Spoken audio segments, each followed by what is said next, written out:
The stars glittered outside the massive windows of Concordia Station.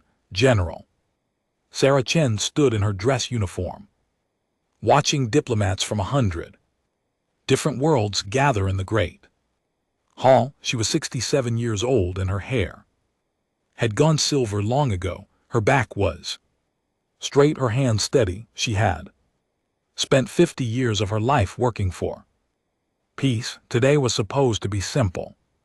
Sign the papers, shake hands, renew the treaty that had kept humans and the Galactic Empire from killing each other for 900 years. Then she could finally retire to her small farm on Earth and grow tomatoes. General Chen, Captain Marcus Webb, appeared at her elbow. He was young, only 35, and he had never seen war. None of his generation had. The Empire delegation has arrived. Sarah nodded. She watched as the aliens entered the hall. They walked with their heads high, their colorful robes flowing.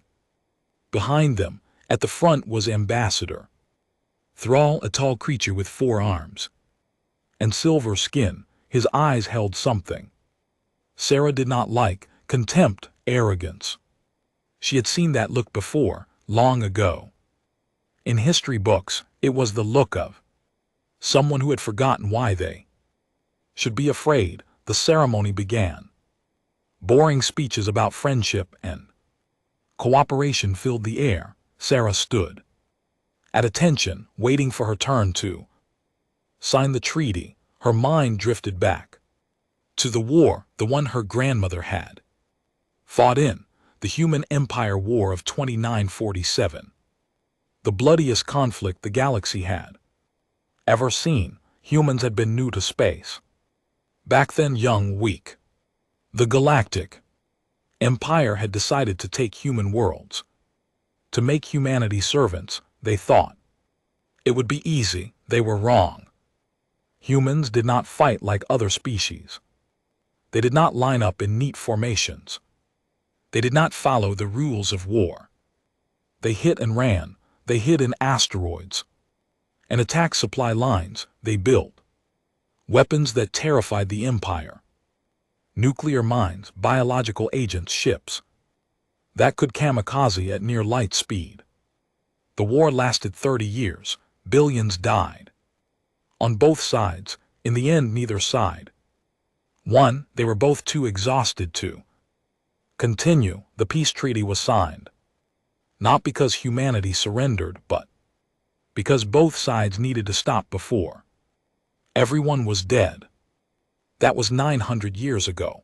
900 years of peace. 900 years of humanity staying in their small corner of space while the Empire controlled the rest of the galaxy. And now, Ambassador Thrall's voice cut through Sarah's thoughts. We renew this treaty with the humans who have remained so quiet and peaceful in their little territory. Sarah's jaw tightened. There was mockery in his voice. Some call it wisdom, the Krell continued, smiling. Others might call it cowardice, accepting such limited space when the galaxy is so large. The room went silent. Every human in the hall turned to look at the ambassador. Captain Webb's hand moved toward his sidearm, but Sarah raised one finger. Stop. She walked forward slowly, her boots clicking on the marble floor. She stopped in front of Ambassador Thrall and looked up at him.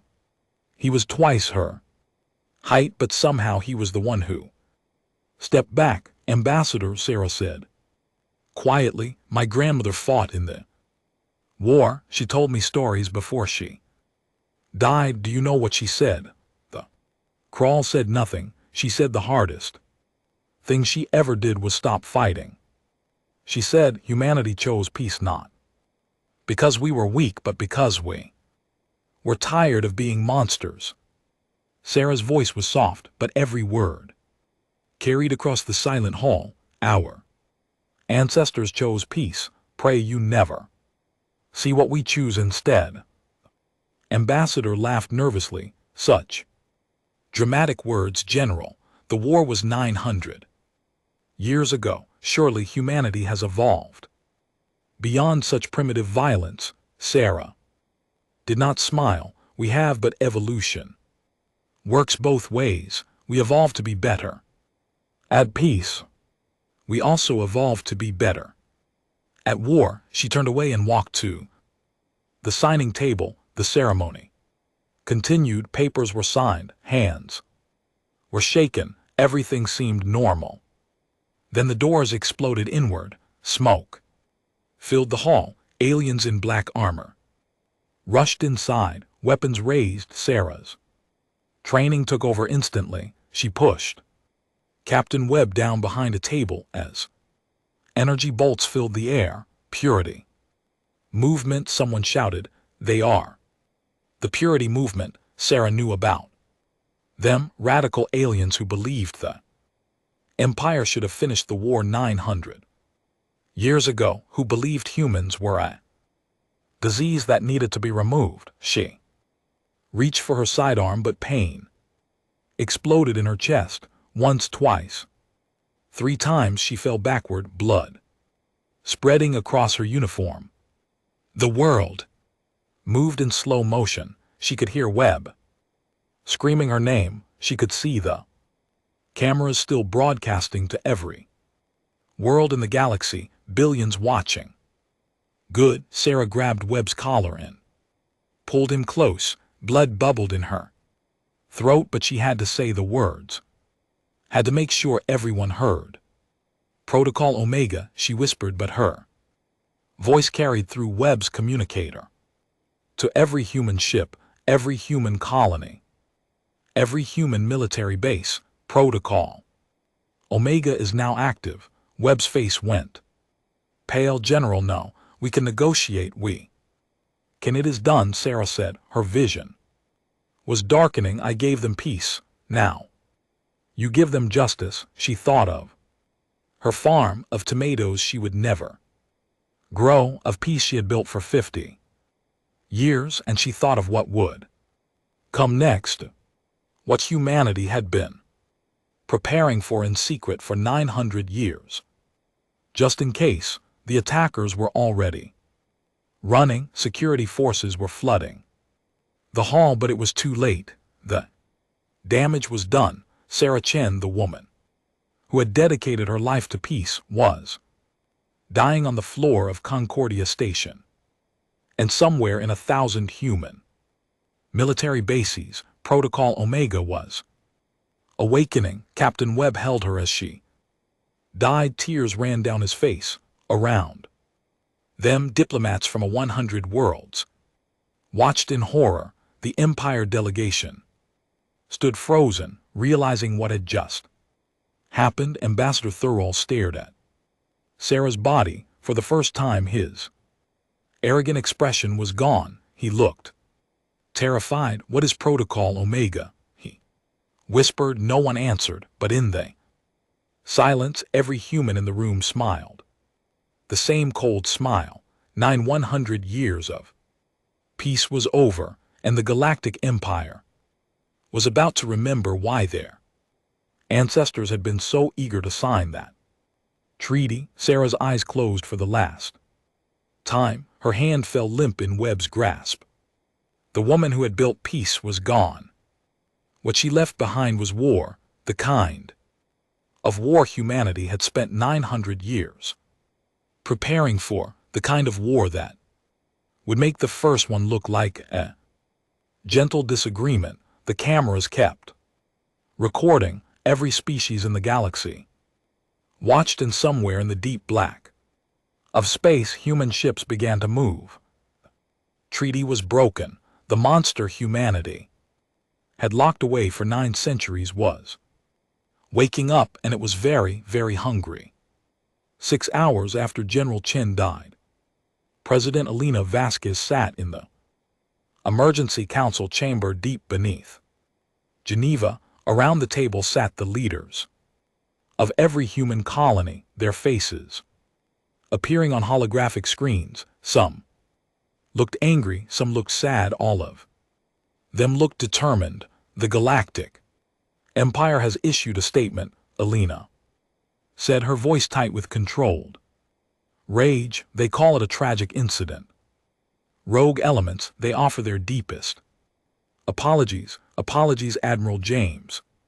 Harrison spat the word. He was 70 years old enough to have learned tactics from veterans who actually fought in the war. His nickname was Reaper, earned during border conflicts that the Empire never knew about. They murdered Sarah Chen in front of the entire galaxy, and they offer apologies. They also refused to hand over the purity movement leaders, Alina continued. They say it would destabilize their internal politics. Silence fell over the chamber. Every person there knew what came next. The vote had already been decided before they sat down. This meeting was just a formality. Protocol Omega, Alina said. All in favor. Every hand rose. Every voice said yes. Alina looked at the camera that would broadcast her words to every human in the galaxy. 900 years ago, our ancestors fought a war that nearly destroyed us. When peace came, they made a promise. Never again would humanity be caught unprepared. Never again would we be weak. For 900 years, we have kept that promise. She pressed a button across human space. Encrypted signals began to transmit. Protocol Omega is now active. May God have mercy on them, because we will not. On the planet New Boston, 10-year-old children stopped their math lessons. Their teachers pulled out different books about tactics and strategy that had been waiting in locked cabinets for 900 years. The children did not look surprised. They had always known this day might come. Every human child knew. On the mining station series, workers pressed hidden buttons. Walls slid away to reveal weapon factories that had been built in secret, maintained in secret.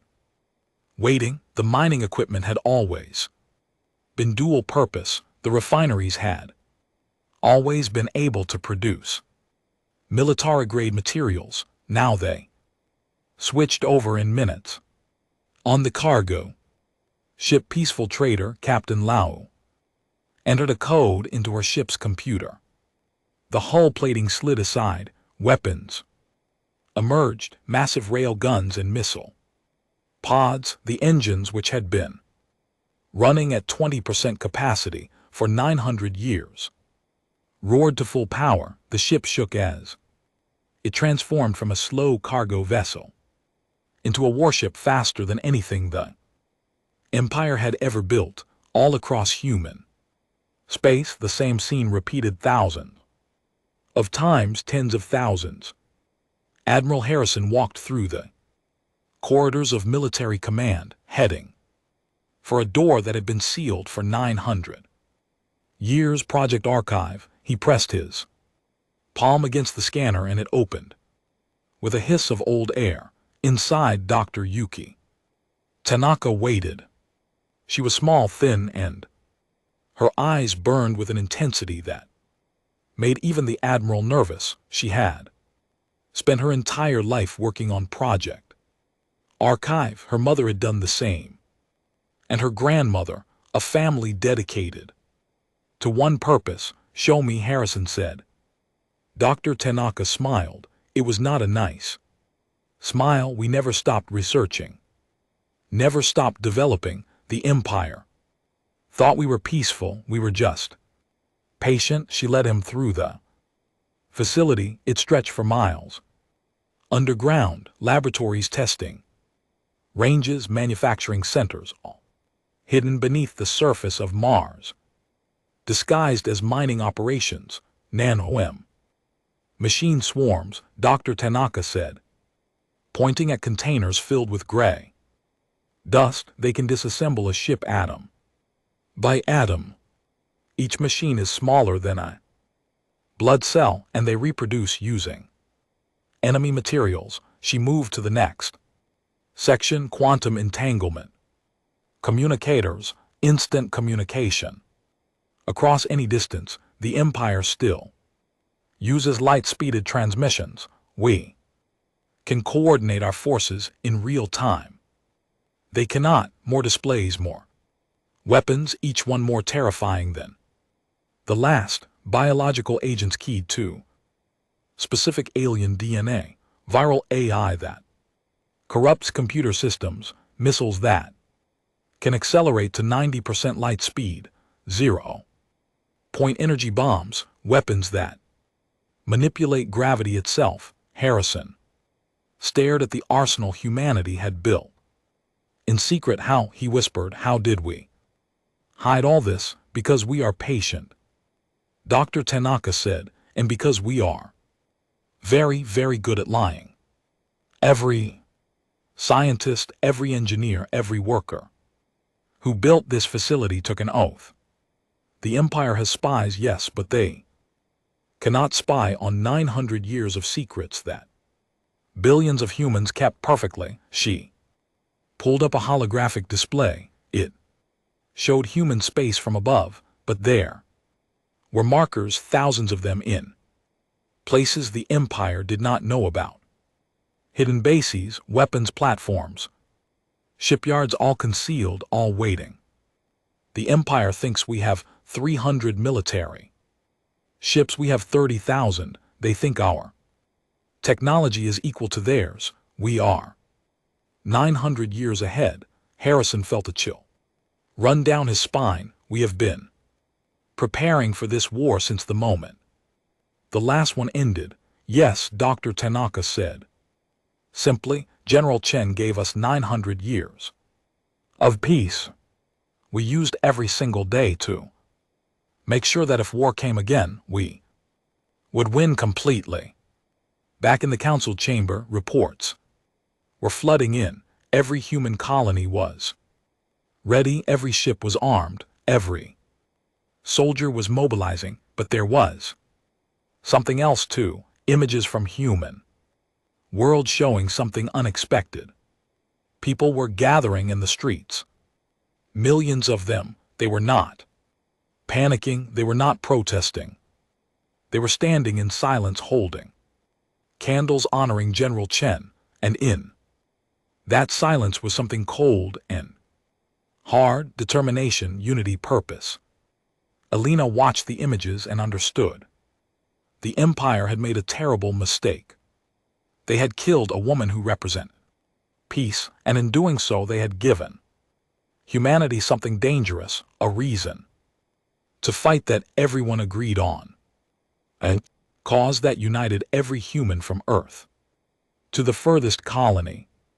Just as Admiral Alina said, how long until the fleet is ready? They are already moving, Madame President. Every ship, every weapon. We will strike in 72 hours, and the Empire, their military is mobilizing, but they are slow, complacent. They think this will be like the last war. They think we are the same species they fought 900 years ago. Harrison smiled grimly. They are wrong. Reports came in from Empire space. Their communications were filled with confusion. Why were humans not negotiating? Why were they not trying to de-escalate? Surely they did not want another war. The Empire did not understand. They thought in terms of territory and resources. They did not understand that humans could fight for something else, for principle, for honor, for justice. They had killed the one person who kept humanity peaceful. Now they would face humanity at war. Alina stood and addressed the council. One final time. General Chen spent 50 years building peace. She believed in diplomacy, in understanding, and giving people chances to be better. She paused, and her voice became steel. She is dead, and we believe in something different.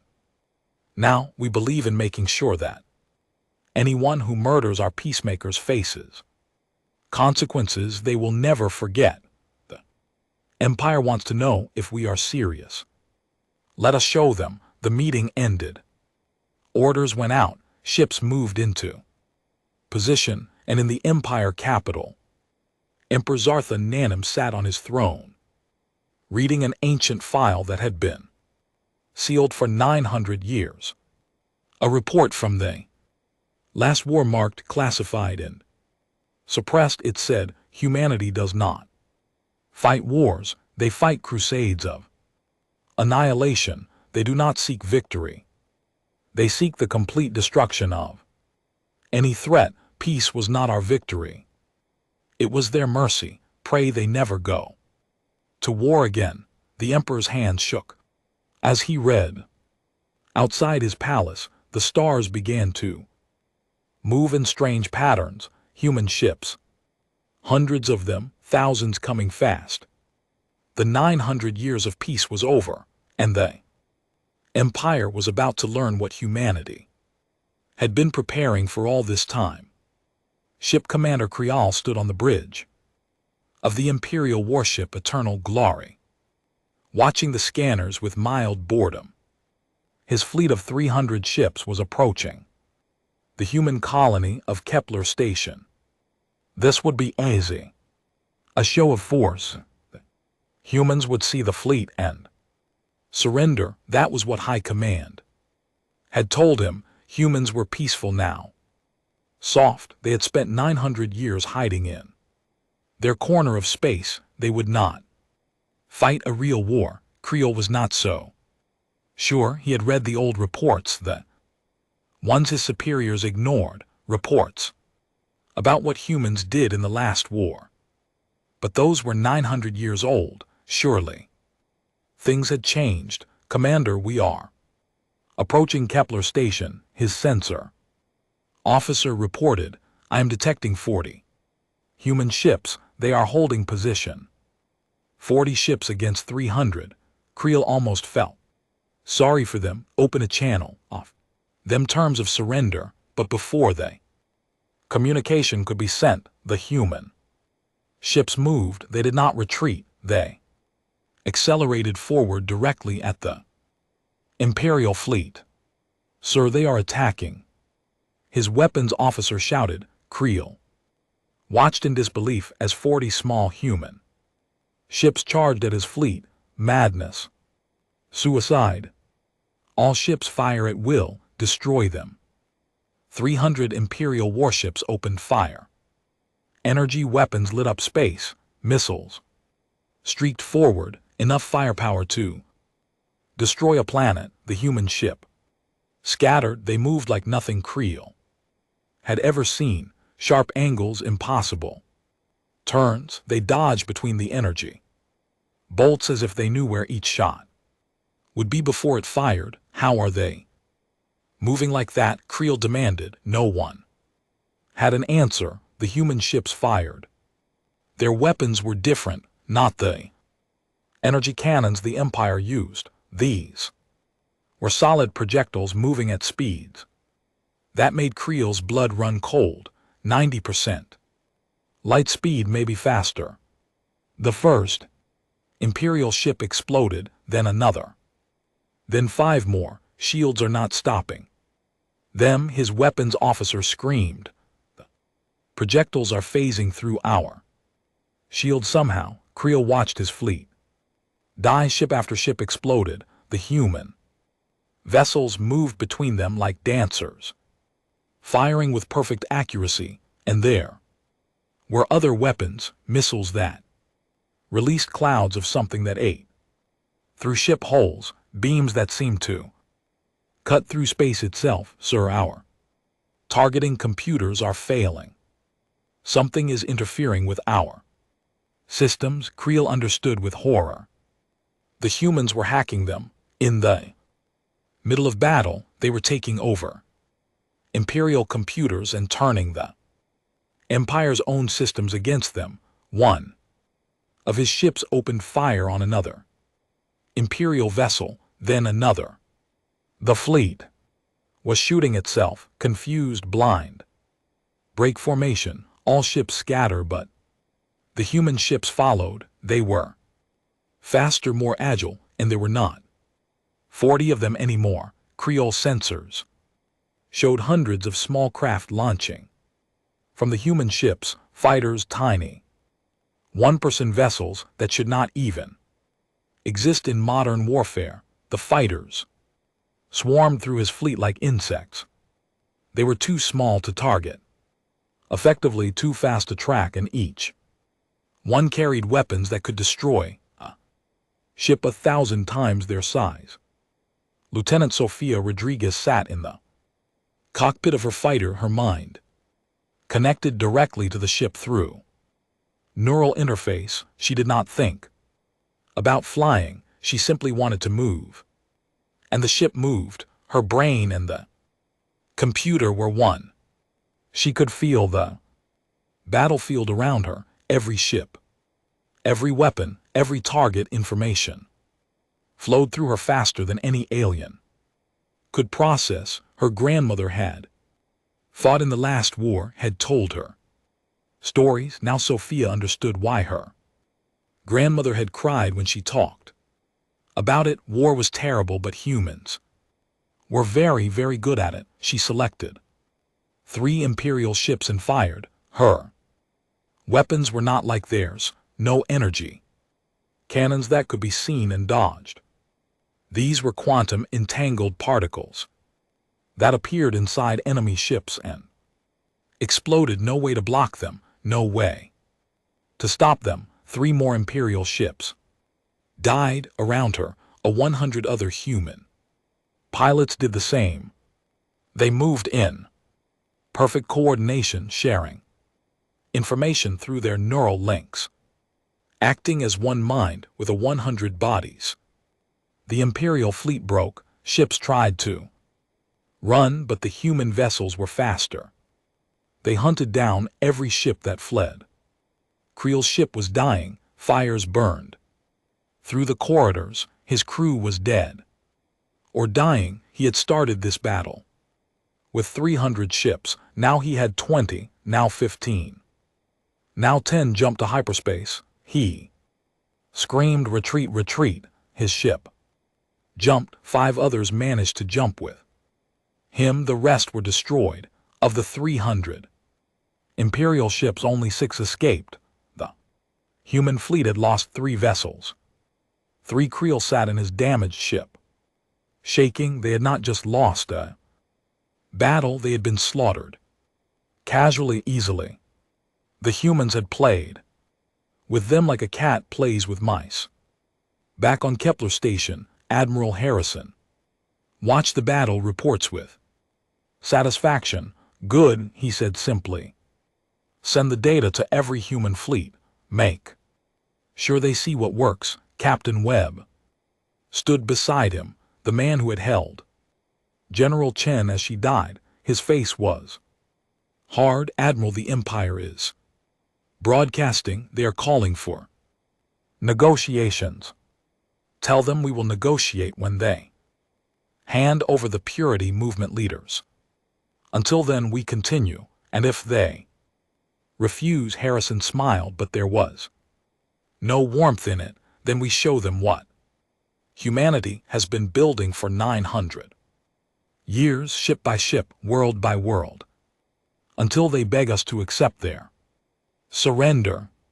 News of the Battle of Kepler Station spread across the galaxy faster than light-speeded communications. Recordings showed everything, every moment of the one-sided massacre, every Imperial ship that died while human ships danced between them untouched. Empire tried to suppress the information, but it was too late. Every species in the galaxy was watching. Every planet saw what humanity could do. Emperor Zarin 9 watched the recordings in his private chamber over and over. He could not believe what he was seeing. This was not the humanity his ancestors had fought. This was something worse, something that had spent 900 years Preparing for this exact moment, he ordered his advisors to bring him the sealed archives, the reports from the last war that had been classified and hidden, reports his family had kept secret from the public. What he read made him sick. Humans had weapons in the last war that violated every code of warfare, biological agents designed to target specific species, nuclear mines, hidden in civilian ships, suicide.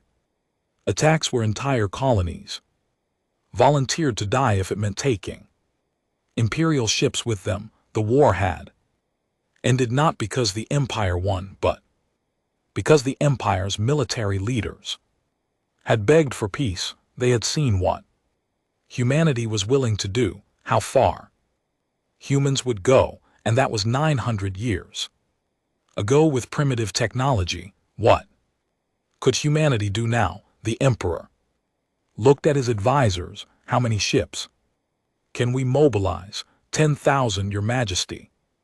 Perhaps 15,000 if we pull from border defense. Do it. Mobilize everything. Pull every ship, every soldier, every weapon. This is not a border conflict. This is a war for survival. But even as he gave the orders, the Emperor felt fear, cold, deep fear, because somewhere in the data, buried in the old reports, was a statement from the last human commander, a warning. We chose to let you live. We chose peace. We could have kept fighting. We could have killed every one of you. We had the weapons. We had the will. We stopped because we wanted to. Remember that. Remember that. We chose mercy, and pray you never see what we choose instead. The Emperor had not understood that statement when he first read it. He had thought it was empty bravado. Now watching the recordings of Kepler's station, watching human ships destroy an imperial fleet with casual ease, he understood humanity had chosen peace for 900 years. Now they had chosen something else, and the Galactic Empire was learning that the second choice was much, much worse than the first. Admiral Harrison stood in the war room watching the holographic display of the galaxy. Little red markers showed where human fleets were moving. Blue markers showed imperial forces. The red was spreading fast. General Chen gave them 50 years of diplomacy. Harrison said quietly, now we give them 900 years of war. He thought of Sarah Chen dead on the floor of Concordia Station. He thought of her last words, Protocol Omega. She had known what would happen, had known that her death would unleash this, and she had accepted it because some things were worth dying for, some things were worth going to war for. Justice was one of them. All fleets, Harrison commanded, advance, show no mercy, take no prisoners unless they have information we need. The Empire wanted to see what humanity looks like at war. Let us show them, let us show them all. For months into the war, the Galactic Empire was losing, not slowly, not gradually. They were being crushed. Elder Crithen watched the reports from his home on the ancient world of Shardok. He was 300 years old, one of the few beings still alive who had actually fought in the First Human Empire War. His body was weak now, but his mind remained sharp. Too sharp. He remembered things he wished he could forget. The Emperor had asked him to come to the capital to advise. Crithen had refused for months, but finally agreed. Someone needed to tell the Emperor the truth. The truth was simple. The Empire was doomed. Kathan's shuttle arrived at the capital world of Zenthar Prime. Once this world had been beautiful, now orbital defense platforms crowded the sky. Military Ships patrolled constantly. Everyone was afraid of humanity. The Emperor received him in the war room. Zaran. Knight looked nothing like an emperor. Now he had not slept in days. His robes were wrinkled. His eyes were haunted.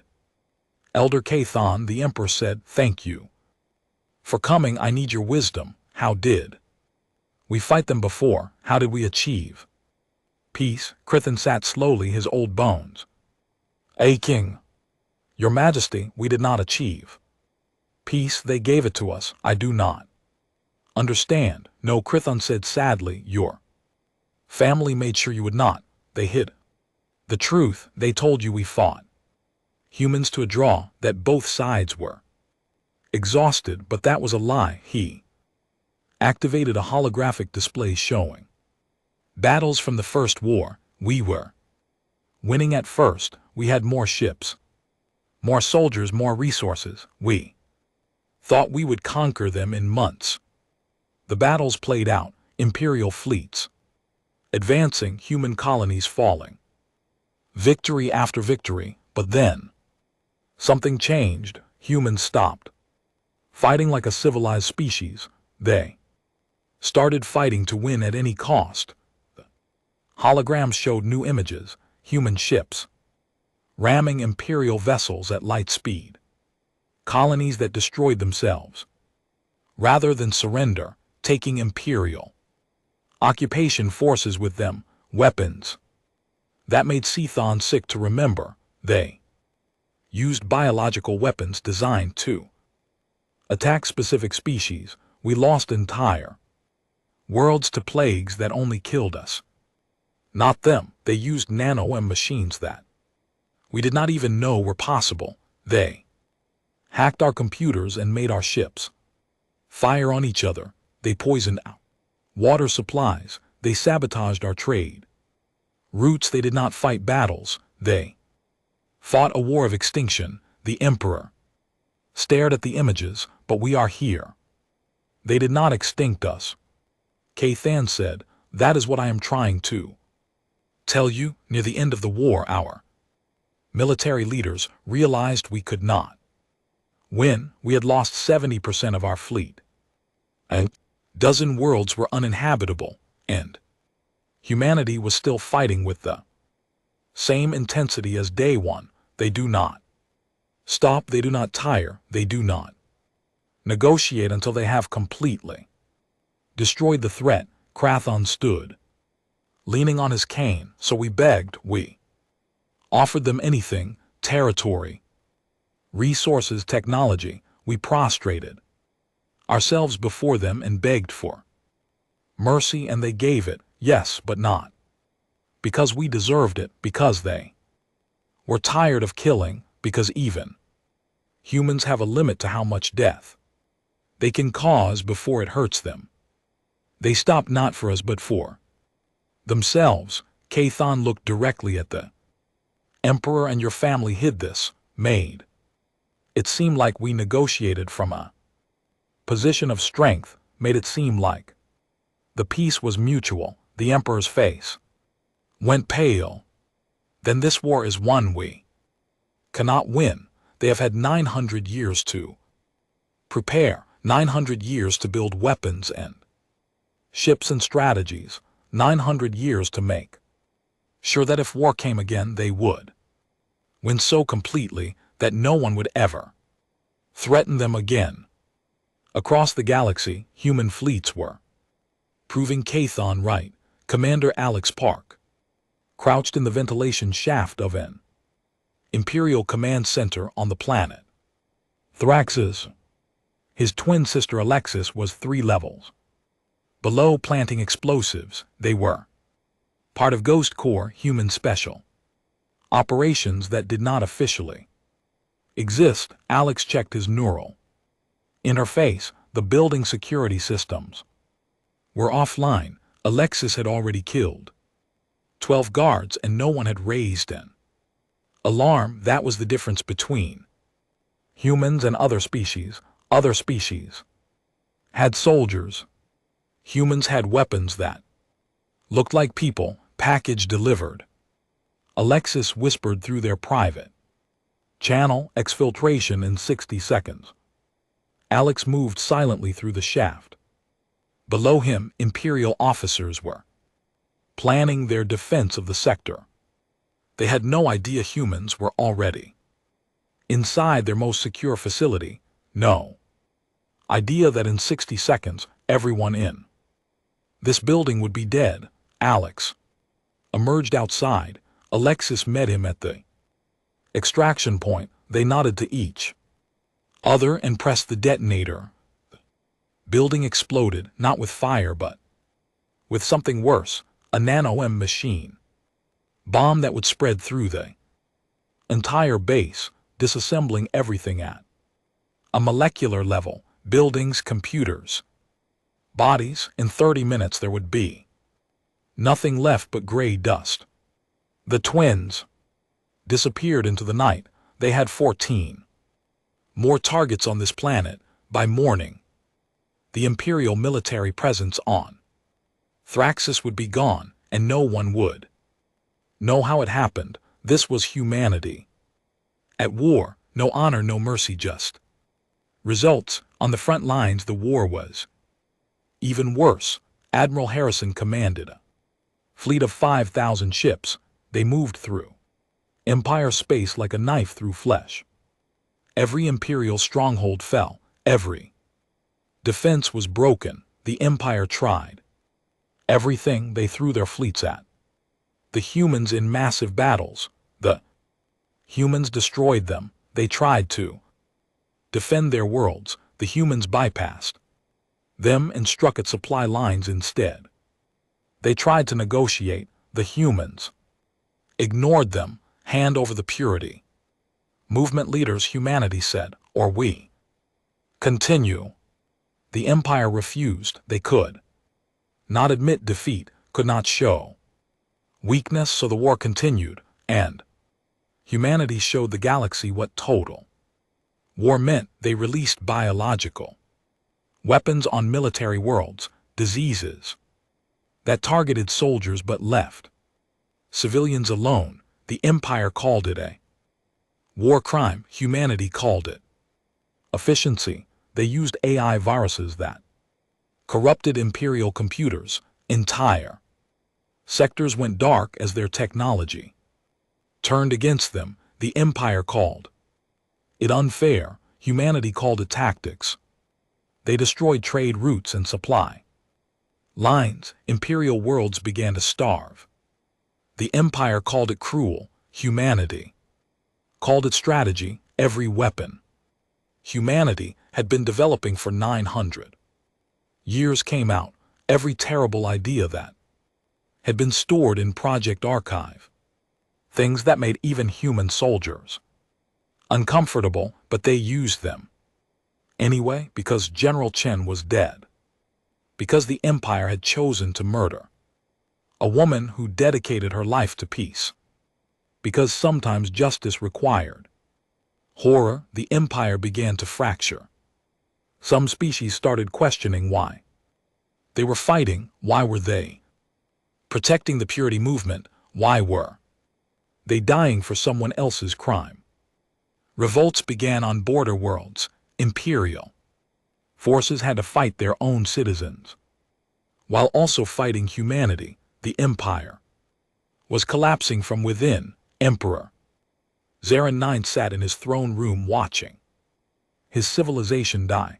Elder Kathon stood beside him, silent. What can I do? The Emperor asked quietly. How do I stop this? Give them what they want, Kathon said. The purity movement leaders. Give them justice. I cannot. The military will revolt. The noble houses will. They will die. Arathan interrupted. All of them, everyone. That is what you do not understand. Humans do not fight for territory. They fight to eliminate threats completely. They will keep coming until either we surrender completely or we are extinct. The Emperor looked at the old warrior. You think we should surrender? I think we should have surrendered the moment General Chen died. I think every day we delay is another day of death we could have prevented. I think Cathon paused. I think humanity is showing mercy even now. They are not targeting civilian populations. They are not destroying our worlds completely. They could, they have the weapons, but they are being careful, precise. They are giving us a chance to surrender. That is mercy for humanity. Yes, you should see their mercy and be grateful, because if they stop being merciful, if they decide we are too dangerous to let live, then every world in the empire will burn, and there is nothing we can do to stop them. A message came through. Humanity was broadcasting. President Vasquez appeared on every screen in Imperial space. People of the Galactic Empire, she said. Her voice was calm, cold. We did not start this war. We did not want this war. For 900 years, we lived in peace. We asked for nothing except to be left alone. Your leaders murdered General Sarah Chen, a woman who dedicated 50 years to maintaining that peace, and when we demanded justice, your leaders refused, so we are taking it. We have destroyed 600 of your military installations. We have disabled 1,000 of your ships. We have shown you what humanity can do when we choose war over peace, but we are not monsters. We do not wish to exterminate you. We wish for justice. Hand over the purity movement leaders who murdered General Chen. Surrender them to human custody. Do this and we will discuss terms. Refuse and we will continue. We will dismantle your empire piece by piece. We will take every military asset you have. We will reduce your ability to threaten us to zero. You have 30 days to decide. The broadcast ended. The Emperor looked at Cathon. The old warrior shook his head. Sadly, they are offering you a choice. Cathon said, but it is not really a choice. It is an ultimatum. Give them justice or face annihilation. What would you do? Cathon was quiet for a long moment. Then he said, I would remember General Chen. I would remember that she chose peace. I would honor her memory by 23 days after humanity's ultimatum. The Galactic Empire collapsed, not from military defeat, though that was coming. It collapsed from within. Species that had been part of the empire for thousands of years declared independence. Imperial officers refused orders. Entire fleets surrendered to human forces. Without firing a shot, no one wanted to die for the purity movement. Emperor Zaran IX sat in his throne room, watching his empire tear itself apart. Elder Cathon stood beside him, silent as always. It is over, the Emperor said quietly. Yes, Cathon agreed. If I surrender, if I give them the purity movement leaders, will they stop? Humanity does not want to destroy us. They want justice. Give them justice and they will talk, but the empire as we knew it is finished. Humanity will not allow us to remain a threat. The Emperor stood. His robes felt heavy. His crown felt like a burden. Then let us end this. Before more die, he activated the galactic broadcast. His message would reach every world, every ship, every species in known space.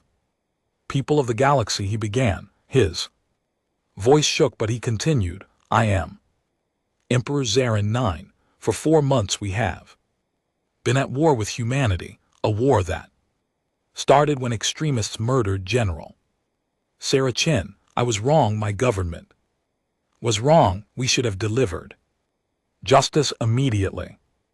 Instead, we protected the guilty, and because of that, thousands have died, billions have suffered no more. I hereby order the immediate arrest of all purity movement leaders. They will be surrendered to human custody to face trial for their crimes. Additionally, I am dissolving the Imperial Military Command. I am offering humanity's government full cooperation in establishing a new galactic order. He paused, and when he spoke again, there were tears in his eyes. General Sarah Chen spent 50 years building peace. We destroyed that peace in one moment of violence. I hope that her legacy can be something more than our shame. I hope that from this darkness a better future can emerge.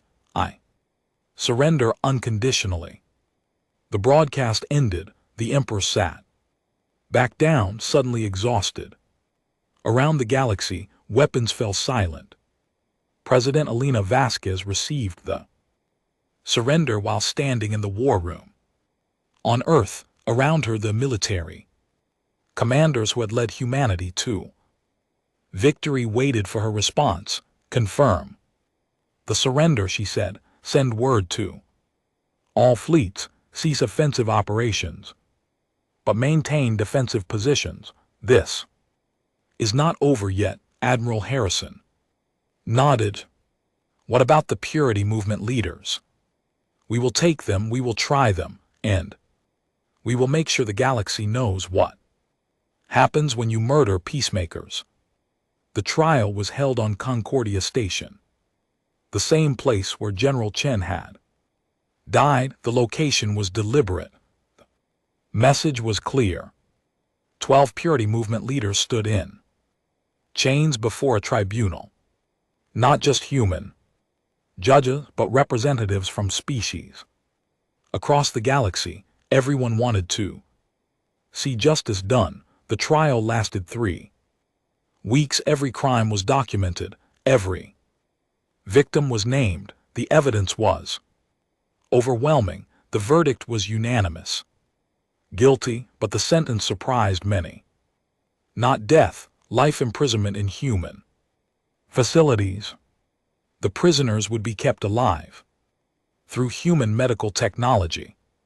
Potentially for centuries, they would serve as living reminders of what happened when peace was broken. Some called it merciful, some called it cruel. The prisoners would have preferred death. Humanity did not care what anyone thought. This was justice. Their justice. With the trial complete, President Vasquez met with representatives from every major species. The meeting lasted for weeks. Everyone knew the old order was gone. The question was, what would replace it? The Galactic Empire will dissolve. Vasquez announced, each species will have autonomy over their own worlds and systems. No more central authority that can drag everyone into war. The representatives looked relieved. However, Vasquez continued, and her voice became steel. Humanity will take responsibility for galactic peacekeeping. We will maintain the largest fleet. We will patrol trade routes. We will respond to threats. Who decides what is a threat? One representative asked nervously. We do. Admiral Harrison said bluntly, you will have your independence, you will have your freedom, but you will not have the ability to threaten others. Any species that attempts to build military forces beyond self-defense will face consequences. You are making yourselves dictators. Another representative protested. No, President Vasquez said. We are making ourselves guardians. You can govern yourselves however you wish. Practice any culture, any religion, any political system. We do not care, but you will not wage wars of aggression. You will not threaten peaceful species. You will not commit atrocities. She stood and looked at each representative. General Chen believed in diplomacy, in giving people chances, in hoping for the Best she is dead because of that. Belief, we will honor her memory, but we will not repeat her mistake. We will hope for peace, but we will prepare for war always. And if we refuse, someone asked then, you will face what the Empire faced. Overwhelming force, total defeat. We would prefer cooperation, but we will accept submission. The room was silent. Everyone understood humanity was offering a choice that was not really a choice. Join the new order or be crushed. One by one, the representatives agreed. The new government was called the Concordant. Each species had representation, each had a voice, but humanity had veto power over any military action. Humanity controlled the peacekeeping fleets. Humanity was the ultimate authority. Some resented it. Many feared it, but no one could deny it was better than war. 6 months after the war ended, Captain Marcus Webb, now promoted to Admiral, stood on Concordia Station. Before him was a massive memorial made of white stone. Carved into it were the names of every person who died in the war, human and alien alike. At the top, in letters that could be seen from space, was General Sarah Chen's name. Below her name were her last words, Protocol Omega is now active, and below that humanity had added an inscription. She died for peace, we killed for justice. May the galaxy remember both. Webb placed his hand on the stone. He thought of General Chen holding her as she died. He thought of the war that followed, the lives lost, the destruction, the horror. Was it worth it? Someone asked. Webb turned to see Elder Cethon standing beside him. The old alien warrior looked even older now. I do not know, Webb said honestly. We won. We got justice. We built a new order. But the cost, war always has a cost. Crathon said, the question is never whether war is worth it. The question is whether peace was maintained long enough to make war unnecessary. 900 years was not enough. No, Cathon agreed, but perhaps the next 900 will be different.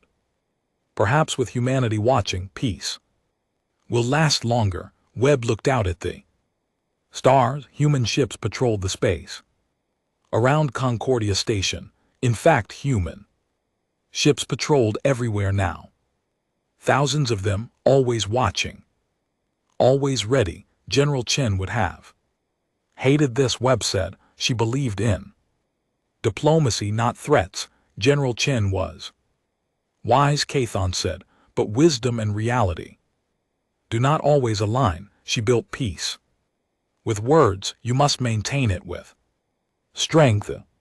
The old alien turned to leave, then paused. Your species is unique in the galaxy. You are capable of great compassion and great cruelty. You build civilizations and you destroy them. You are the best hope for peace and the most dangerous threat to it. I know, Webb said quietly. Good. Never forget. The moment humanity forgets its own nature is the moment it becomes truly dangerous. Cathon left. Webb stood alone at the memorial, thinking. Across the galaxy, life continued. Trade resumed. Colonies grew. Children played in streets that had been battlefields. Months before, peace returned, but it was a different peace, an armed peace. Peace maintained not by trust but by the knowledge that humanity was watching. And if that peace was broken, humanity would respond with overwhelming force. Lieutenant Sofia Rodriguez, now a commander, taught at the Human Military Academy on Mars. Her students were young, eager, excited to fly the fighters that had dominated the war. Remember, she told them, we are not warriors anymore. We are guardians. Our job is not to fight wars. Our job is to prevent them, to be so strong that no one dares to attack, to be so vigilant that threats are stopped before they grow. She showed them footage of General Chen, an old woman in a dress uniform, speaking calmly at diplomatic functions, building relationships, making peace. This was General Chen. She spent 50 years preventing war. She was more valuable than any weapon, more important than any fleet. Sophia paused, but when she died, we had to fight. Because peace cannot be maintained by good intentions alone, it must be backed by strength. So we train, we prepare, we stay ready, not because we want war, but because we refuse to be unprepared if war comes. Again, the students listened. They understood. Every human child now learned this lesson. Peace required strength, diplomacy required weapons, trust required the ability to destroy those who betrayed it. On Earth, in a small house in the countryside, someone tended a garden. The house had belonged to General Chen. She had planned to retire there to grow tomatoes and watch sunsets. She never got the chance. Now, the house was maintained as a museum, but the garden was still planted every year. Tomatoes grew in neat rows. Flowers bloomed. Life content